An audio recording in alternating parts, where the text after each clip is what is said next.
Yeah. Well, that's good. So pretty much the year's already paid for. Nice.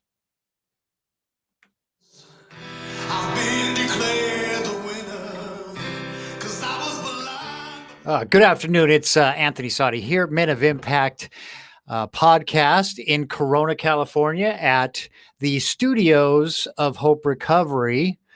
We also have a studio here at Hope Recovery. It is 3:00 today. We're going to go on a little early, so don't forget. You can always go listen to it on the YouTube channel if you miss it.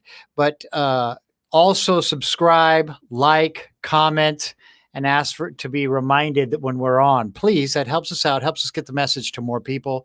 What we think is an important message. What I think is an important message. What all of us think is an important message. I am not a professional here. So it's my day. It's my favorite day. And today, this Friday is actually like a special day for me. Honestly, it's a special day. My guest is a special guy in my life. And he's got some special,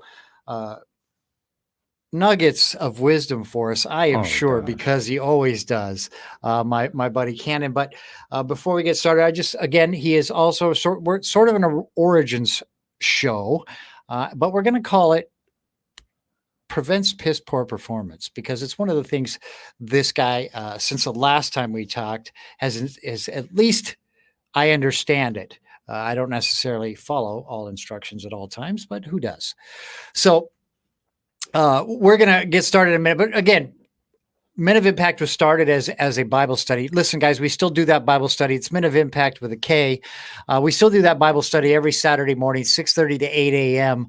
off at the Starbucks off the Indian Truck Trail exit on the 15 freeway in Corona, California, down South Corona, really South Corona.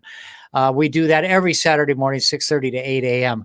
So come on down. The other thing is, you know what we need is more Men of Impact chapters all around. And we want to start in Corona, but anywhere you are, if you're not doing a Bible study with the guys, or you're not doing any type of study with just guys, you need to do that. I mean, if you're not hanging out with the guys, and again, I don't mean, I'm going to go get drinks with the fellas, or I'm going to go party with the fellas. That's not what I'm talking about. You know what I'm talking about. Get out there and do a Bible study. It started with 2 of us. 5 years later, we're at about, it depends really, anywhere from 15 to 30 show up. We've got a couple of different locations. We've got one out, a chapter out in LA too. My buddy started his out there with some of the train conductors. So get it out there. If you need information, you want to know how we got it rolling, or how we keep going, or what you need, any type of encouragement, Men of Impact at gmail.com. Men of Impact on Facebook, Men of Impact on Instagram. It's all with a K, guys.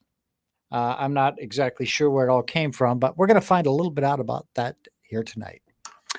So with no further ado, because I honestly, I'm really excited. That was the first thing when I told my wife who my guest would be. She said, "Oh, you're super excited, aren't you?" I said, "I am." So I brought my buddy and one of the original leaders, Men of Impact. His name is Pearson. Cannon. I just want you to, just tell the folks a little bit about who you are, what you do, that kind of thing, and then I've got questions. I've got so many questions. So go ahead, just say hi.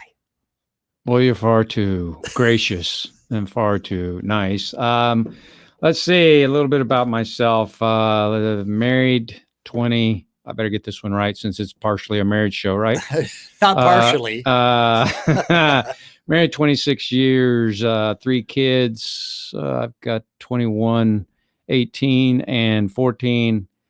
I've been in California since 91 when Uncle Sam's misguided children put me out here at Camp Pendleton. Before that, I was born and raised in Oklahoma. Went to the University of Oklahoma. Marine Corps 91 to 99. Law school 96 to 98. Married 95. Was a lawyer from 98 to 02. Bought a business in 02, or no, lawyer from 98 to 05. Bought a business in 05. Ran a business from 05. Sold it in 10. Worked for it for another 10 years. Bought it back in 18. Worked for another business. just started a real estate business back in my hometown with my wife.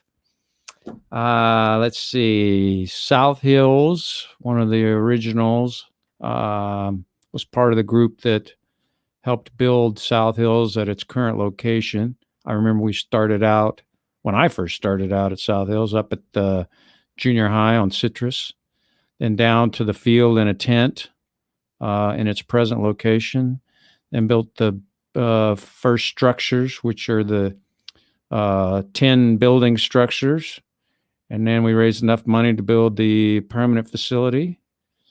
And we were there till 2000 to 2010, rough math. Crossroads since 2010.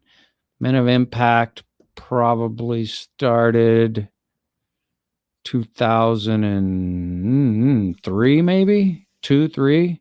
Jason Smith and I. Yeah, Jason Smith and you. That's Jason Smith and I. I'm gonna not take credit. I believe there were 1 or 2 other guys involved. I don't think Frankel was an original. I think it was Jason, myself, and maybe Bierman.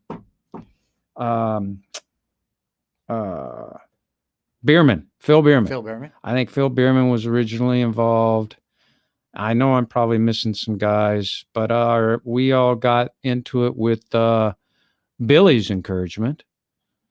Billy encouraged us to get a men's group going, and we got it going, and that was 02, 03, something like that.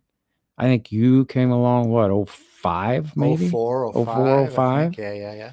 And when you came along, I think we were meeting on Saturdays? Saturday mornings 7 a.m. at the church at 7 a.m. We were doing donuts, coffee, and messages. And we did fishing trips, and we did Monday night footballs, and we did some barbecues. And you're really searching my gray matter brain here. But yeah, that's I think. And if you're asking me how we came up with the name, I think I got to give credit. I think Jason. I think Jason came up with it with possibly Mike Norsha. Really?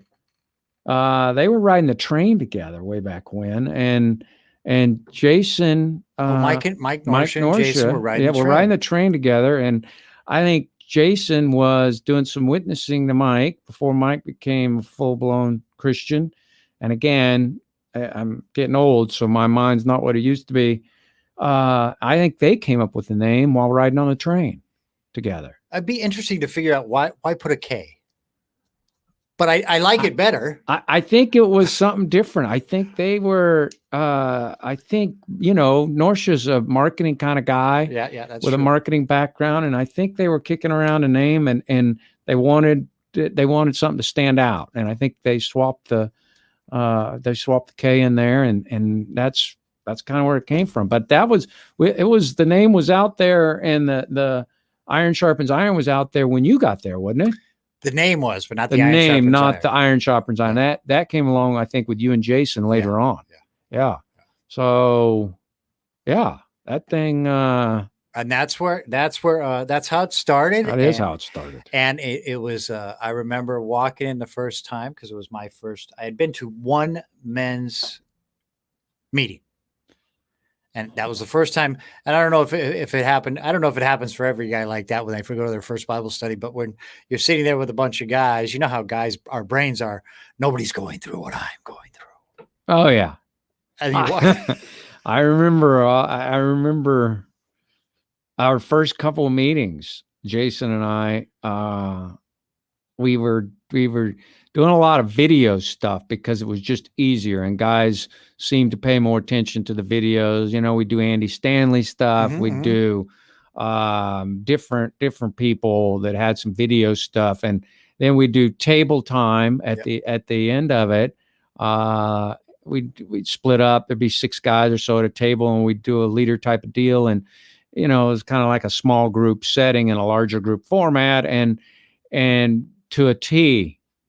there was not one time when, at least at my table, and I'm sure most of the tables, one guy's issues weren't parroted by at least one, if not multiple other guys. Right. I mean, and we as guys think, there's nobody's going through what I'm going through. And it turns out, oh yeah, there are quite a few that are. So it turned into be it was a real good thing, I think, like you say, and you continue to preach, it's a great thing for guys to be able to be in those kind of environments. To be able to, with other guys, Yeah, and absolutely, and feel safe, and there are things that we can't get out of our heads and to our wives. Yeah, and there's things they don't get. Right. I mean, that old book, Blue Glasses and Pink Glasses, that's spot on. I mean, we see the world through blue, they see it through pink, and that's just the way it is. And there's a lot of blue things that they just will never understand, the same way there's a lot of pink things that we don't get. Right. And okay, so now there's where we are. That's my origins part of the show. Now. That's about best I can do right there. And you were picking at my memory because you didn't cue me that I was going to be in an origins one, so that's off the cuff right there. And I just want to thank you, and I want to thank Jason Smith too. I mean, it made an immense difference in my life. Which again, like not every Christian, it's not always a 180 turnaround right away for everybody. And it took me a while, and I had lots of bad layers that needed to be pulled down. And sometimes I think about my friends that were there, and that I could always go to. Ken, you've always been somebody I can go to no matter what. Even when we don't see each other, it's just like we did. Yeah, we pick right back up. Yeah. Yeah. And that's the good thing about guys is, we can not see each other for years and pick right back up where we left off. And, I always say that, men of impact, just like everything, this, we're not there to get anybody to drink the water. We're only there to lead them to the water and show them what the water is. God gets people to drink the water, and ultimately he's the one that converts everybody. Our job is simply to, show them where the water is and maybe sow a path for them to help them get there in one form or another. And, I always believe that, it really is kind of like the farmer. We have no idea which crop is going to come in. We pass through and see people every day, and if we're able to sow a field and be an example and, go out there every day consistently, we never know where our impact is going to hit. We won't know till we get up there with the Lord and he stands back and goes, hey, you remember these guys right here? Yeah, you didn't bring them to the Lord, but 6 months later in this church over here, they accepted Christ.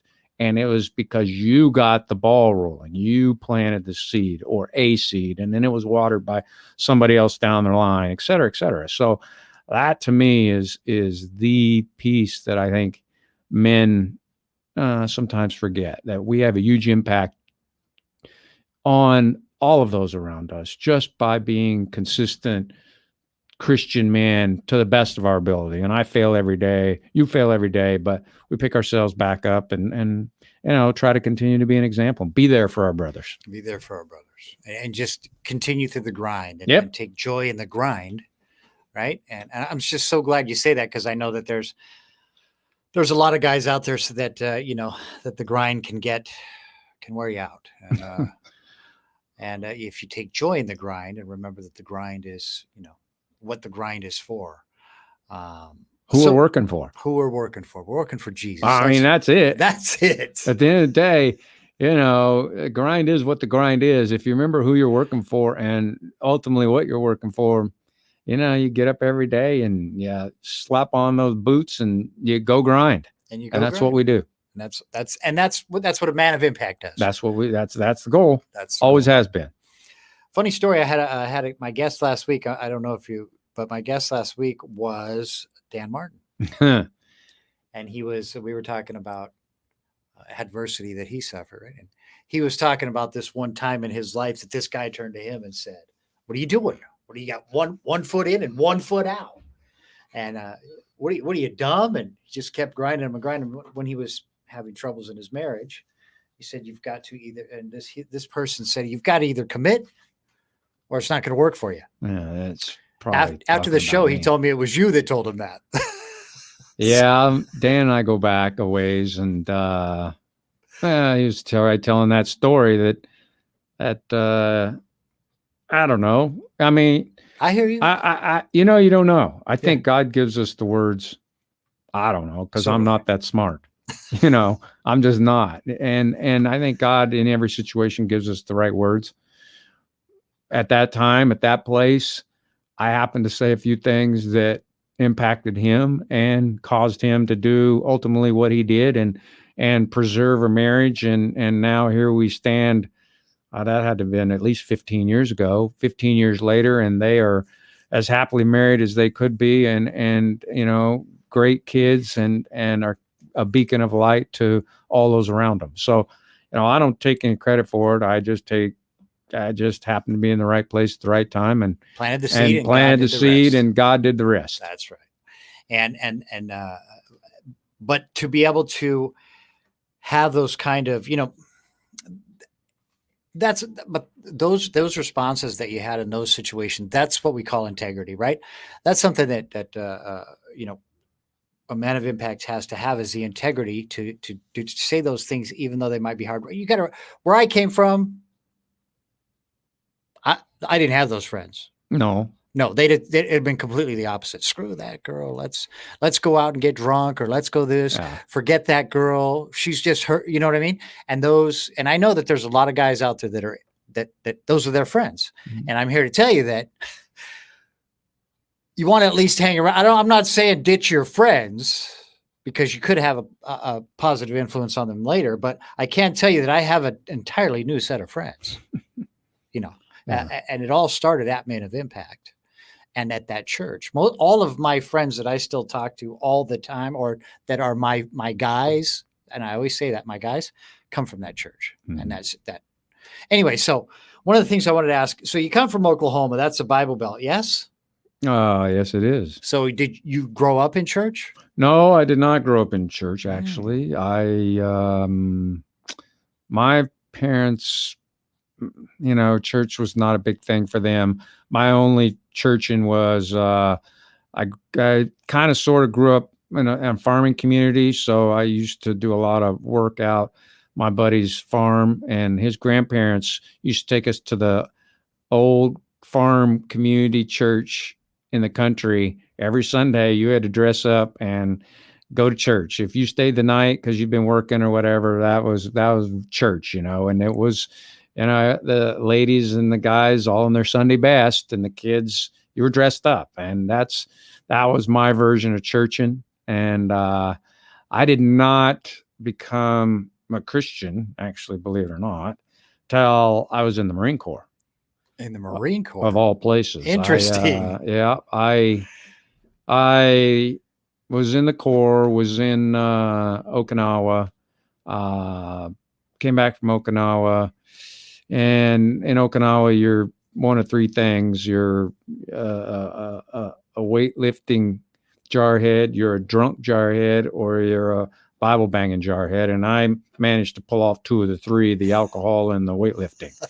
So came back and, figured out that there was something missing. And my new commander at Camp Pendleton, when I checked in, was a Christian. And so I worked directly for him, and he started sharing some things, and I just always felt like something was missing.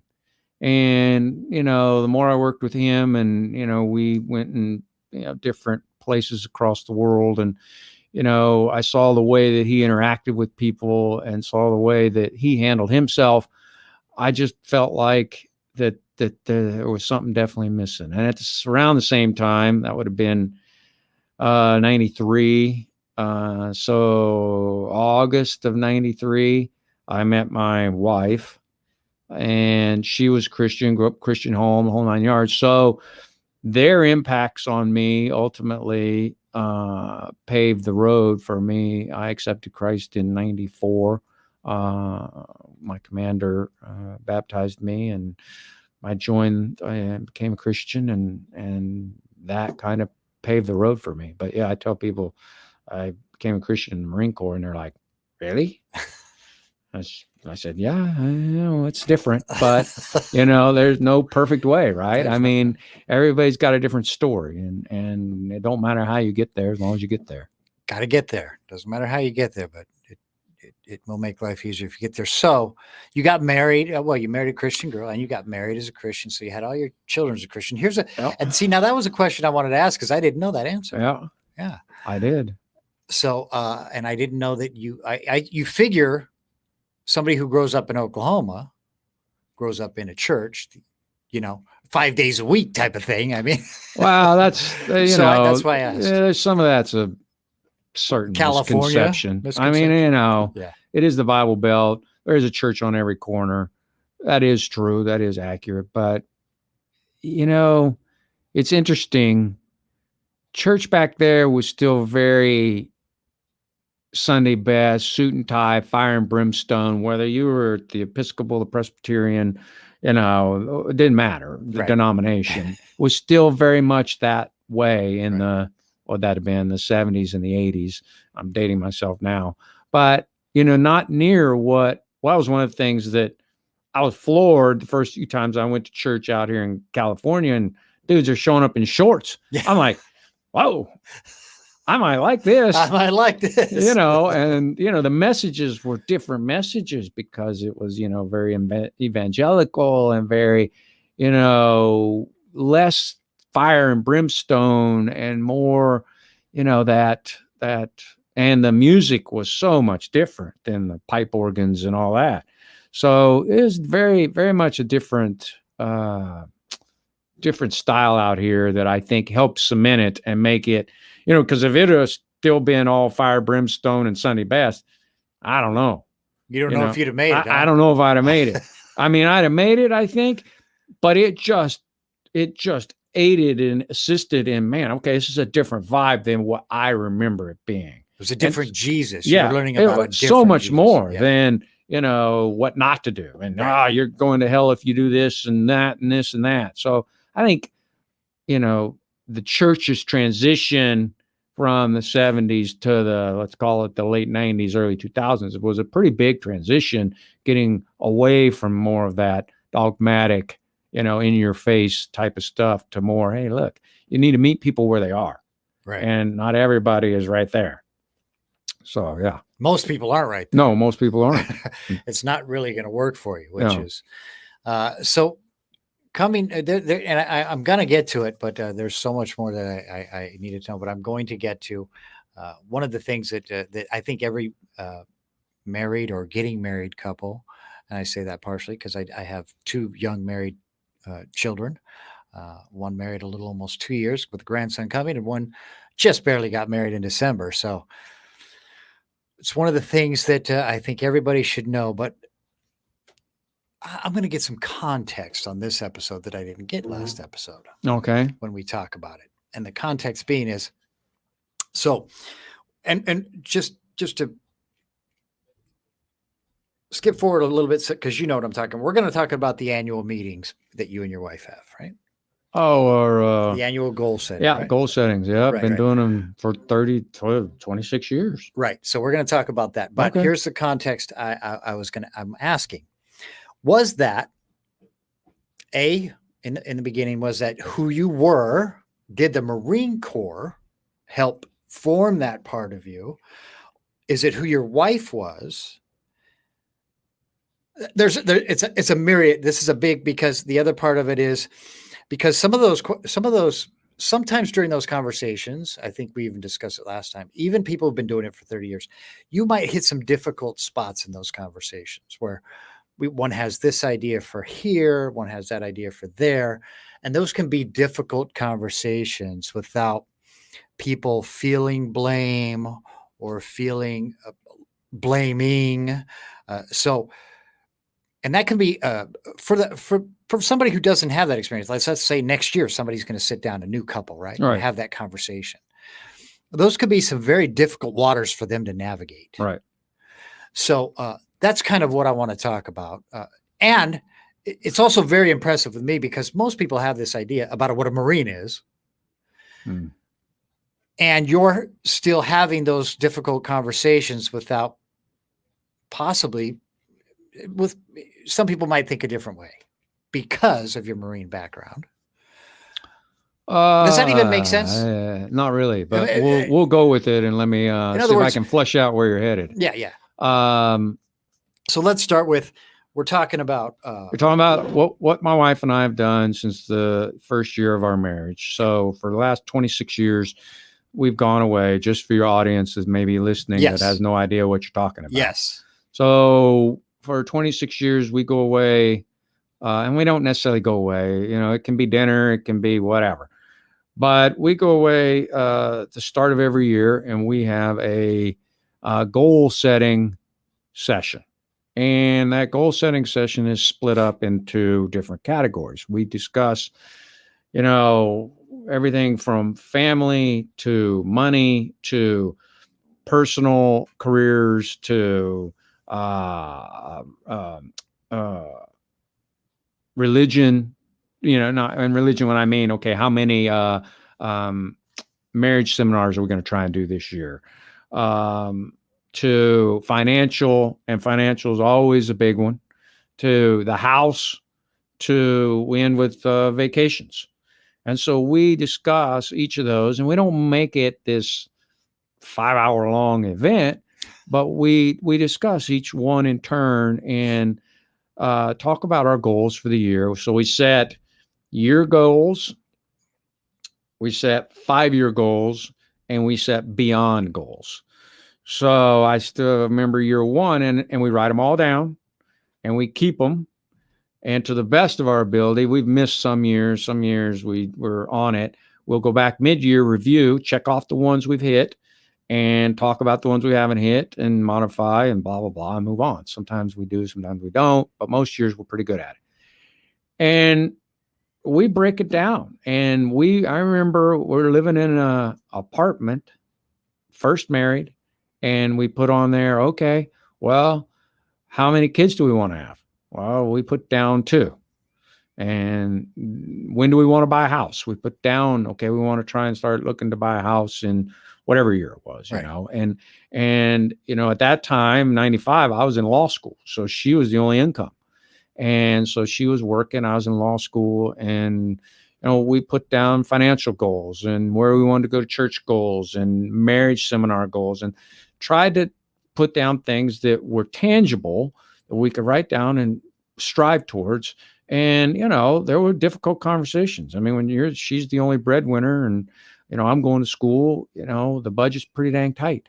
And, it was fun to see over the years achieving those goals and putting things on there long-term and then hitting that. And then, it just was, we still keep those. I have all of those sheets. My wife has all those sheets of everything we did. And we still teach that because I transitioned, as you know. I'm not as heavily into the men's stuff.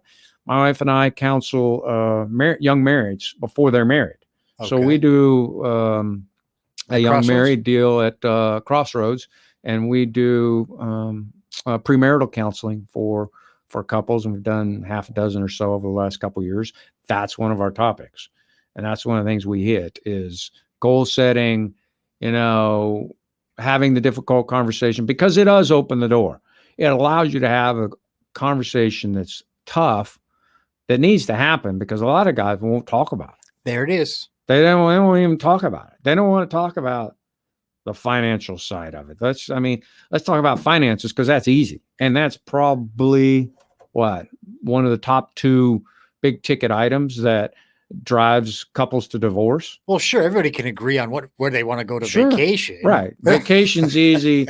House stuff is easy. A lot of that stuff is easy. Right. But you get to the crux of it, and the financial stuff is not easy. Budgeting, all that. It's a hard topic. It can be a very difficult conversation. And a lot of guys don't want to have the discussion. They would rather kick the can down the road or shove it under the carpet. And or tell their wife it's all going to be fine. Or tell the wife it's all going to be fine when the numbers just don't show that it is fine. Right. And I think guys' pride, mine included, still gets in the way. I mean, my pride is as big as anybody's, and it still gets in the way of having these conversations. I'm lucky to be married to a woman who knows how to push me in the right direction to get the conversation to happen.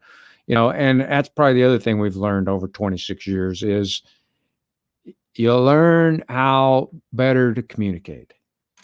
And I think finances and communication are probably the two biggest challenges in a marriage, because we do communicate so differently. And when you do communicate so differently, when you start talking about finances, man, it can go south in a hurry.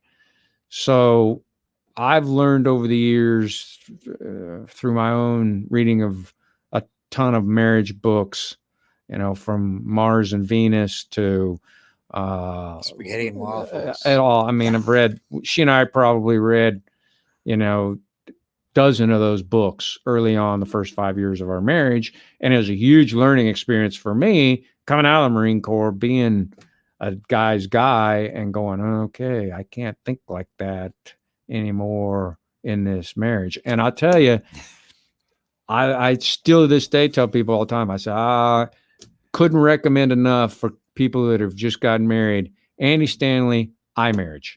Andy Stanley, iMarriage. I mean, that series right there, I think we watched it one time in Men of Impact because it's an older series. Mm-hmm.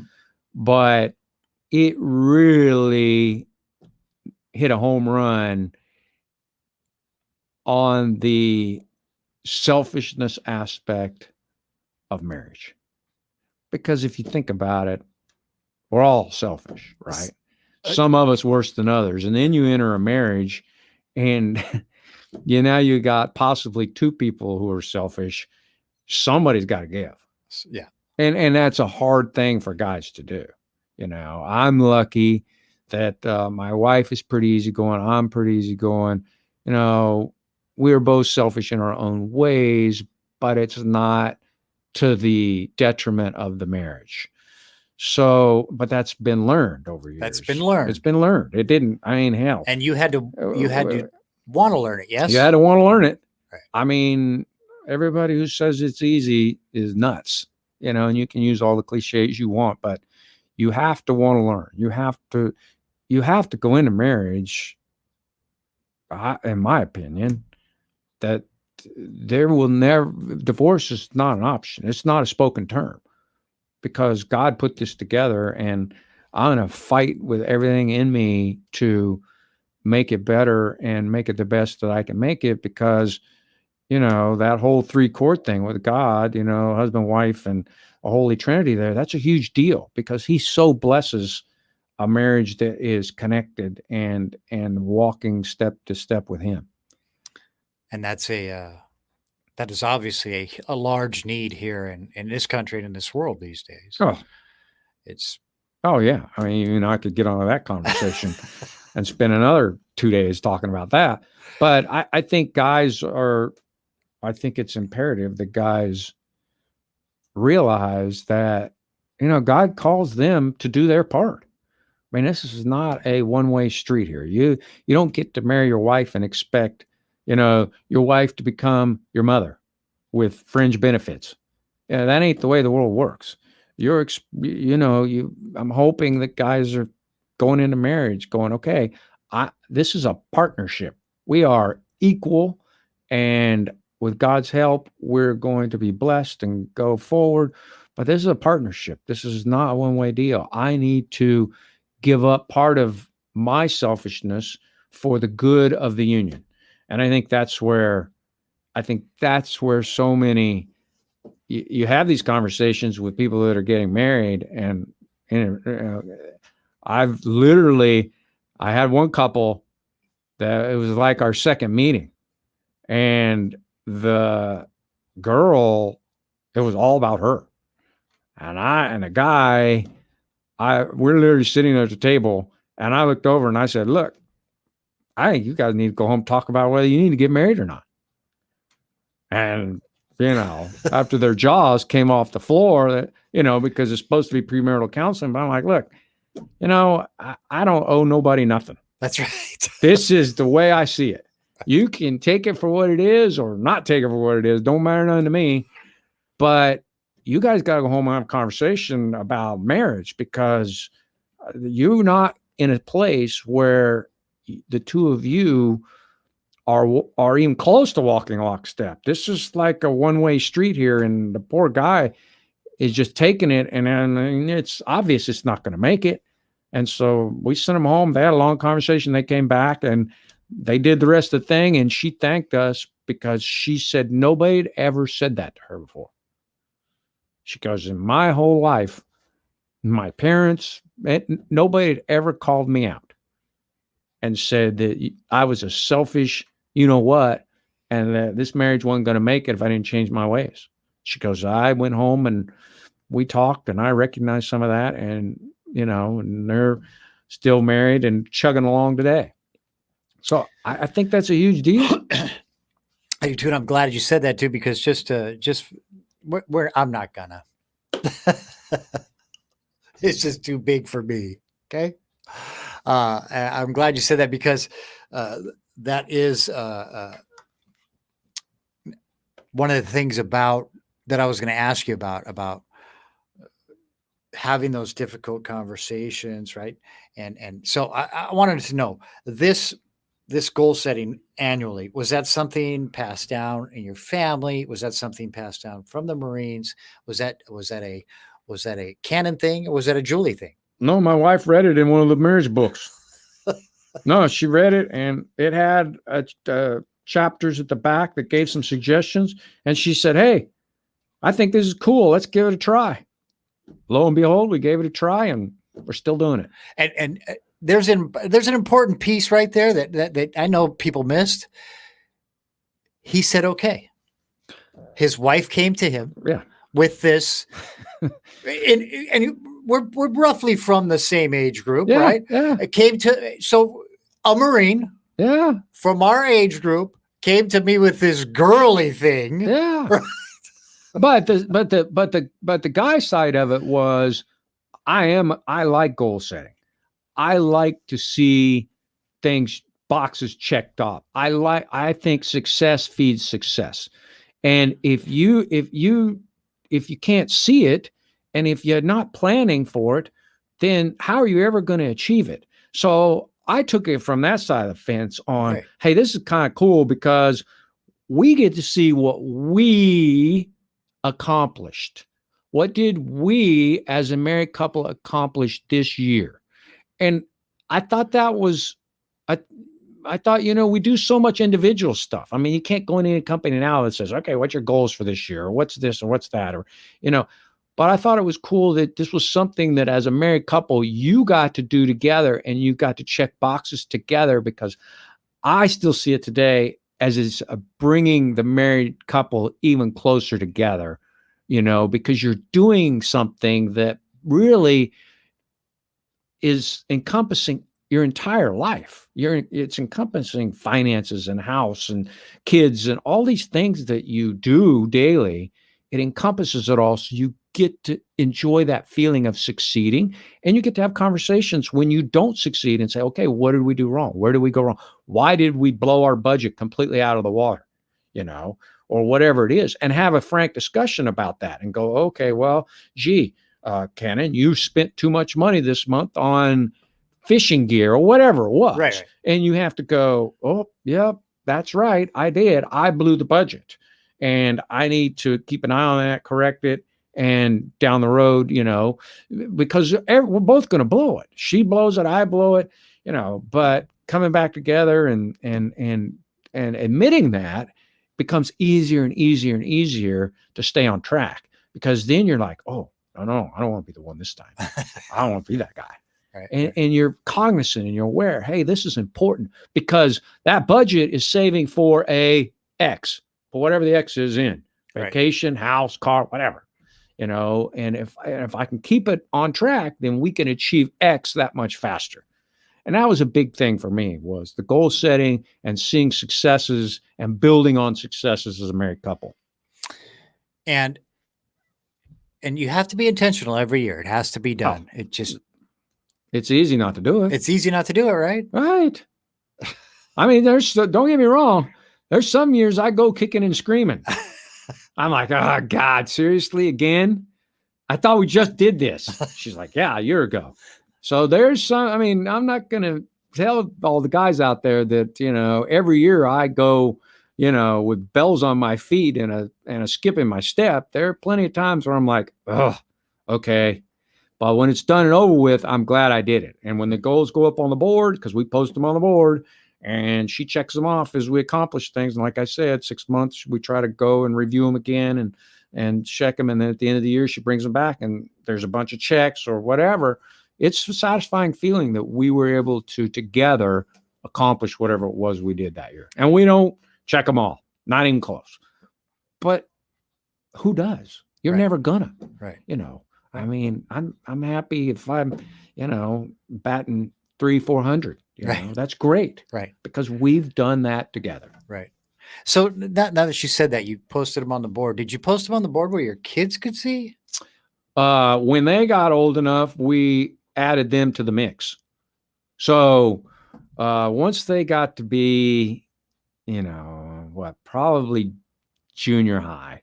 I think we waited till they got old enough till they kind of understand what goals were and achieving things. But I think junior high, give or take, we added them to the mix, and mom and dad would sit at the dinner table and we did an abridged version of, okay, here's your stuff. What do you want to achieve this way? And theirs was maybe sports related and church related and, smaller ticket items, okay, you're saving your money. Is there a big something that you want to buy with your birthday and Christmas money or whatever?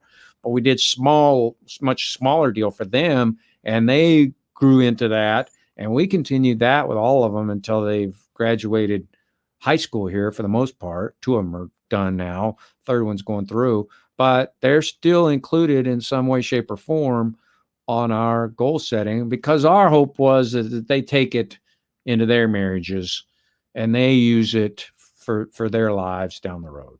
Well, they've had some pretty good success as kids in this world. So so that's what you hope. I mean, you're hoping that they're better than you are. That's all. That's it. and really, mine didn't have a very high bar, but mine don't either. So all right. So she brought it. Now, gosh, there was something else that I was thinking of while we were talking. She brings it. You're good with it. There's the thing was when you talked about how you had to view it, and when we get into that, I mean, you're helping young couples.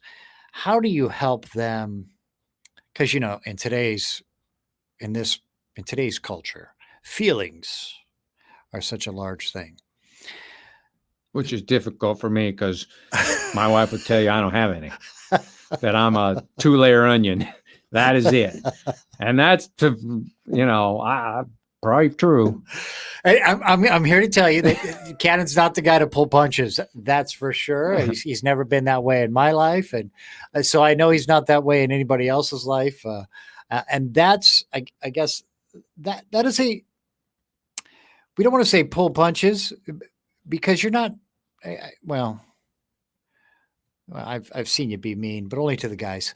So, but what I don't mean by pull punches is that you're going to have the conversation. Like when you were talking to that couple and you said, hey, this is just, you guys need to go home and talk about it. Is there any advice you could give to maybe a guy or even, I don't know if we can give advice to girls on this show, but to one of the guys, to whatever the conversation is, whatever things that might be said in there. Cause I always think about, again, the blue and the pink. Yep. When he said, they have good intentions or they didn't have malicious intentions when they said it. You have to remember that if it's your partner, right? If it's your wife or your soon to be wife, is there anything you could tell a guy to maybe flip that switch off? Don't get your feelings hurt. Well, you know how we are. I know how we are. I mean, we're terrible. Yes. And I think we're terrible because for me, at least, and a lot of guys, a lot of my friends, you'll acknowledge this. I am direct. Yes. I'm direct, and that's probably Marine Corps related. I'm very direct. I mean, I don't say a lot, but when I say it, I'm usually direct about it. I don't know, it's just what it is. And that button is hard sometimes to turn off. That's a terrible button for marriage. Oh God, it's a terrible button. It's a button that gets me in trouble more times than I can shake a stick at. And I have to work hard. And my wife will tell you that my communication skills have improved over the years and still have a long way to go. But I have to remember not to lead with so much directness. And when you get into those conversations with your spouse, for me, I try to remember to say it in some of those pink terms. So instead of, um, you spent too much money this month, right. Which is my direct way of saying it. I will step back and think about it and go, hey, hon, I feel like we need to take a closer look at the budget and see where we can make improvements. Right. Even if she blew the budget, telling them they blew the budget is going to pick you a fight every single time and or get them to shut down. But if I approach it with, I feel, that disarms her, and we look at the budget and talk about areas where we can improve. She doesn't feel attacked. And she doesn't feel like I'm steamrolling her. And it's the same for us. Like, she'll tell you in a heartbeat, my hot button is, don't try to roll over me and, it's the love and respect thing. Yes. It really is. I want to feel respected. Men want to feel respected. Women want to feel loved. And we chase our tails all the time on that. But literally, that's all it is. And I've worked hard over 26 years to figure out different ways of communicating that say the same thing in a softer way in order to have the discussion. Because at the end of the day, I'm after the discussion. I'm not after the fight. You're not after being right. Some guys out there after the fight, they're out there, they want to be right. They want her to be wrong. If that's you, do me a favor, don't get married. Because what kind of marriage is that? That's not a godly marriage. That's not what he has in mind. There are equal partner. There is no right and wrong. It's like, hey, look, I screwed it up. You screwed up, whatever. But so I've worked hard to try to find that different alternative language in order to really better communicate with her. And she'll tell you, half the time he still sucks at it, but at least it's only half the time now. I'm down from 3/4 of the time. So, But the message here, I think the message for you guys out there that for me that I'm hearing again is, and I tell the audience a lot is, you've got to want to, because well, if you don't want to, why'd you get married? I mean, let's cut to the chase. You want direct? That's direct. If you don't want to work at it, if you don't want to work at it harder than anything, right, then don't get married. Just don't get married. I mean, I don't know how else to say it, but that would be my position is if you're not willing, if you don't understand that going into marriage means sacrifice and getting rid of the selfishness and compromise, to your point, and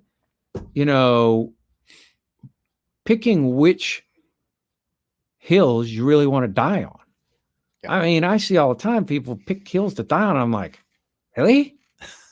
You're in an argument and you're at each other's throat because of that? Give me a break.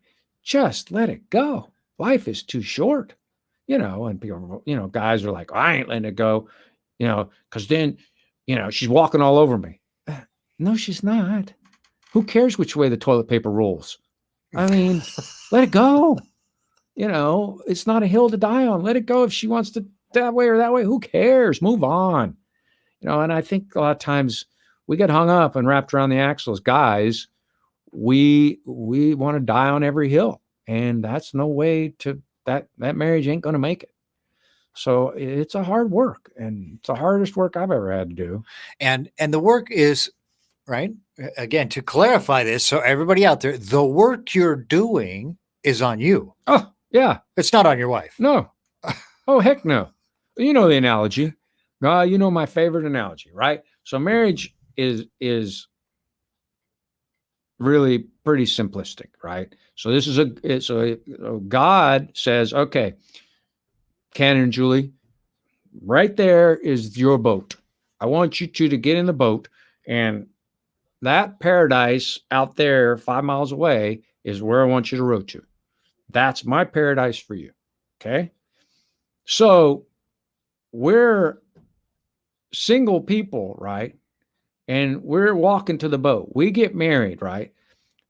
We're still dragging all the anchors that we had along with us, even though we're now married. So now my wife and I climb in this boat. Well, we ain't going to row very far with a bunch of anchors tied around us from all of our personal issues that we have drug into that boat. Our goal is to get across that space to the other side that God wants us at. If you as an individual do not do what you need to do to cut your individual anchors loose, then climb in the boat with your spouse. Because guess what? You as an individual, your wife as an individual, you cut those anchors, you get in the boat. You start rowing. Well, guess what's coming next?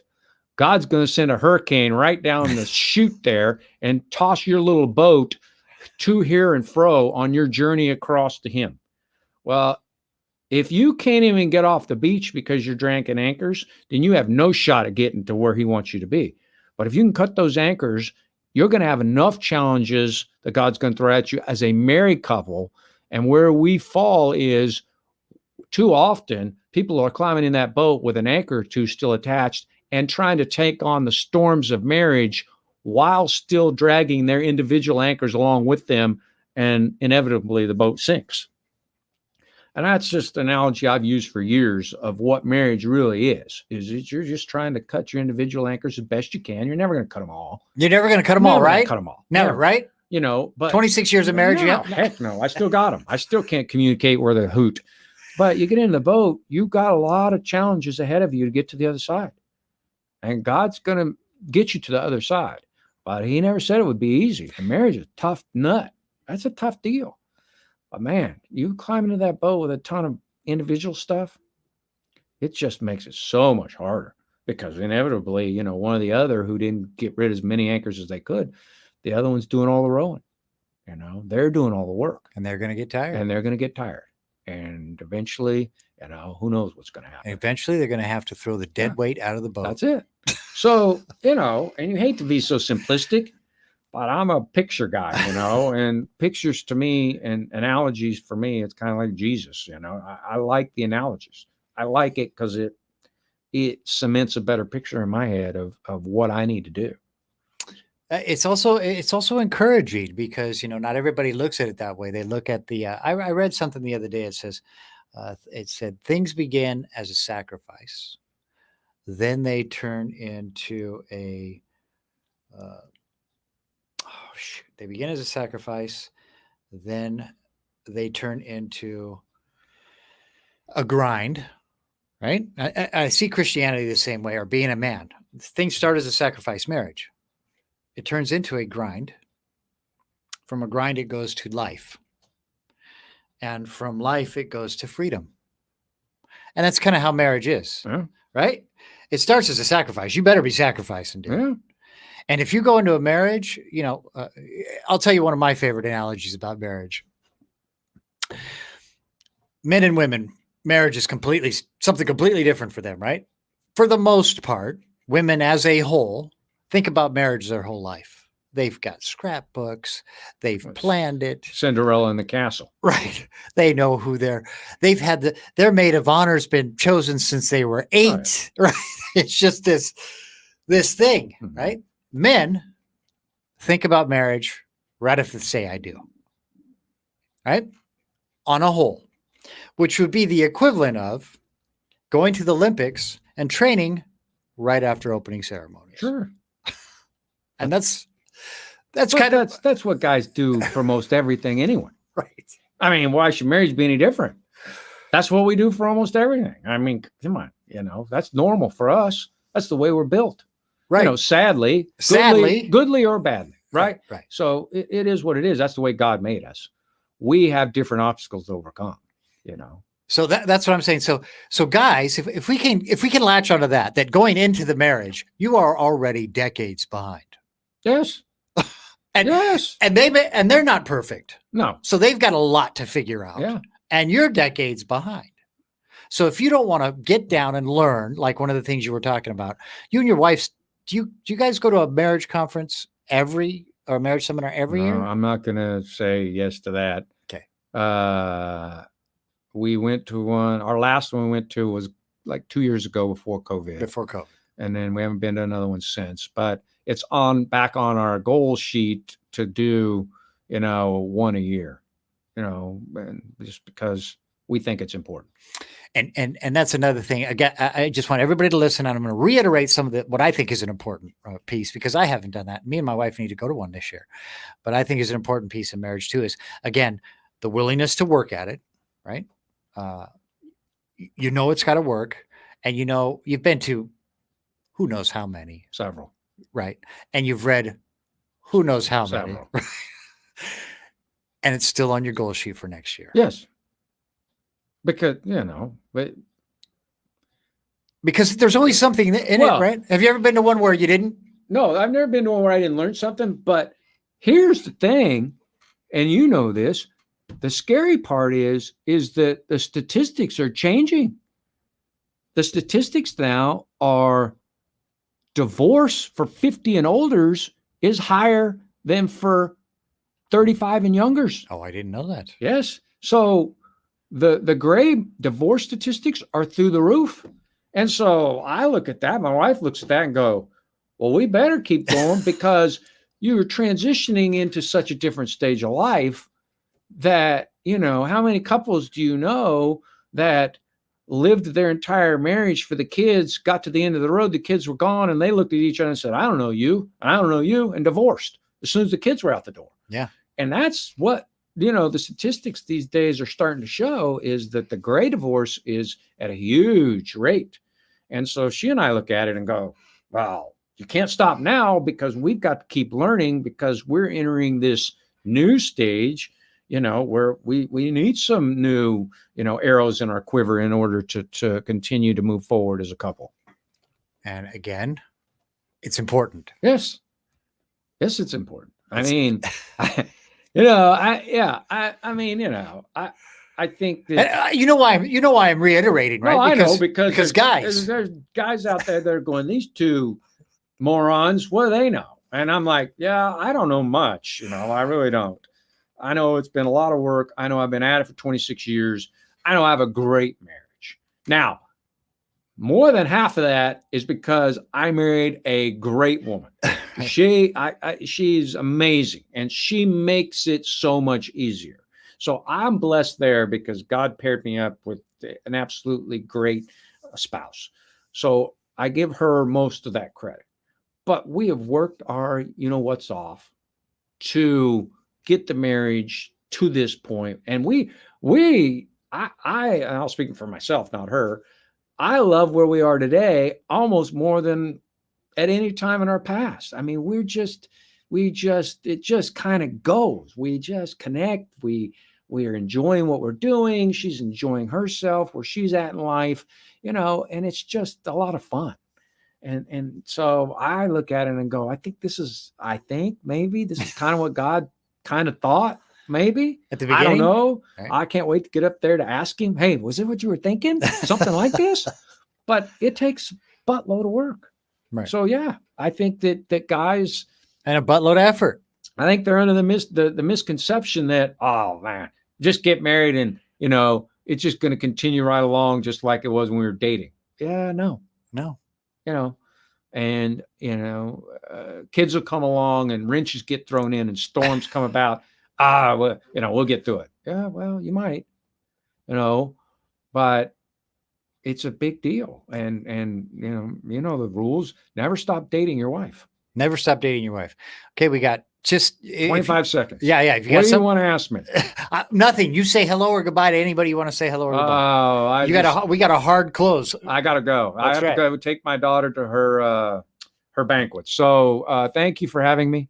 I'll come back anytime and talk fantasy football or whatever you want to talk about. Shout out to Jason and Mike and all the old guys from Men of Impact. And you're doing a great job. I appreciate you. And thank you again to my wife and my kids. Thanks, guys. It's Men of Impact. We're out of here with my buddy Ken Pearson. We'll see you again. We will see him again. But you guys have a great day and a great week. We'll see you again next week. I got another good friend of mine coming on here next week talking about more marriage stuff. Remember, I love you, but Jesus loves you more.